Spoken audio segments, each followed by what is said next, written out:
Oui, ces chiffres, environ 20 000 déplacés du Kasaï vivent actuellement dans la ville de Kikwit, dans l'ex-Bandundu. C'est une situation qui a préoccupé le Conseil national des organisations non gouvernementales de développement qui, en partenariat avec la Ligue des femmes pour les développements, ont dirigé une enquête sur la crise humanitaire dans cette partie du pays.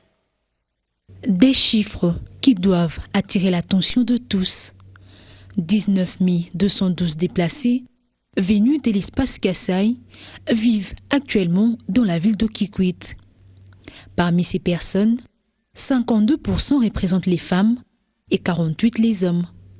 Une réalité très préoccupante qui a poussé le Conseil national des ONG de développement, une structure qui œuvre à la veille citoyenne dans la délivrance des services sociaux de base, qui, en collaboration avec la Ligue des femmes pour le développement et l'éducation à la démocratie, a réalisé une enquête en vue de palper les réalités sur terrain. Une mission dont le résultat est interpellateur. La mission a identifié 9 sites d'accueil des personnes déplacées du Kasaï à travers la ville de Kikwit, qui hébergent au total, c'est-à-dire au 30 septembre 2017, 19 212 personnes. La plupart des déplacés sont des femmes. Le nombre de déplacés à Kikwit augmente au jour le jour à cause de flux de personnes qui continuent d'arriver.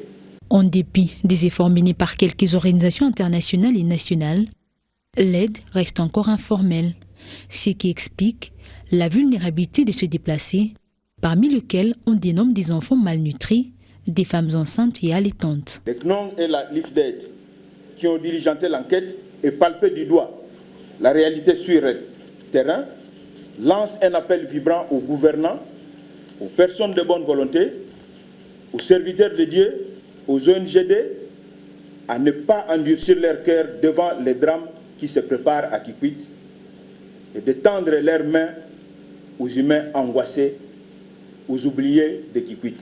Ainsi, la prise en charge du gouvernement demeure importante car elle permettra à ses compatriotes de vivre une vie digne et épanouie.